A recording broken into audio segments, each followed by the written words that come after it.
નમસ્કાર, India news ગુજરાતમાં આપ સૌનું સ્વાગત છે અને હું છું આપની સાથે કિશન તિવારી। સમાચારોની શરૂઆત કરીએ આપણે સૌથી પહેલા મહત્વના સમાચારથી। વાત કરીએ આપણે સુરતની, તો સુરતના પાંડેસરા કમલા ચોક વિસ્તારમાં 6 વર્ષની બાળકીના અપહરણનું સમગ્ર ચોંકાવનારો બનાવ સામે આવ્યો હતો।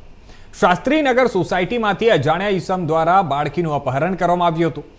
માતા કામ પર ગયા બાદ સાંજે બાળકી ગાયબ મળતા પાંડેસરા પોલીસમાં ફરિયાદ નોંધાઈ હતી અને પોલીસે તાત્કાલિક 50 સભ્યોની ટીમ બનાવી તપાસ શરૂ કરી હતી અને સીસીટીવી ફૂટેજના આધારે આરોપી પ્રદીપની ઓળખ કરી તેને ટ્રેક કરવામાં આવ્યો હતો।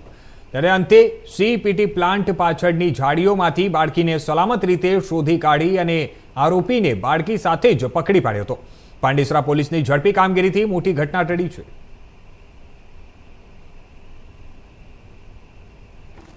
ગઈ તારીખ 31/3/2026 રોજ રાત્રે 10:30 વાગે પોલીસના પીસીઆર પર 112 પર કોલ આવેલ કે પોલીસ મદદની જરૂર છે, જેથી પીસીઆર જે તે જગ્યાએ પહોંચેલી અને ત્યાં ઊભેલા તેના મધર ફાધરે રજૂઆત કરેલ કે મારી 6 વર્ષની દીકરીને કોઈ માણસ અજાણ્યો અપહરણ કરી લઈ ગયેલ છે।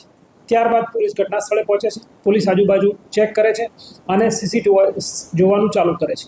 ત્યારબાદ એક માણસ આ દીકરીને લઈને જતો દેખાય છે, જેનો પીછો કરતાં કરતાં વડોદ ગામથી આગળ જાડી ઝાંખરીવાળા સુધી રસ્તા સુધી જતો હોય છે, પરંતુ આગળની કોઈ લીડ મળતી નથી। ત્યારબાદ તમામ સિનિયર અધિકારી આવી જાય છે અને આગળની લીડ મેળવતા વડોદ ગામથી પ્રાઇમ માર્કેટની જતા રોડ ઉપર બીજા સીસીટીવી ફૂટેજમાં તે દેખાય છે, જેની શોધખોળ કરતાં અમે આગળ જઈએ છીએ અને આગળ એક વેદાંત સાઈડ પર એક સિક્યુરિટી કર્મચારી આ દીકરીને લઈ જનાર કોઈ માણસ ને બતાવતા તે ઓળખી બતાવે છે કે આ માણસ અહીંયાથી 7 વાગે પસાર થયેલો હતો।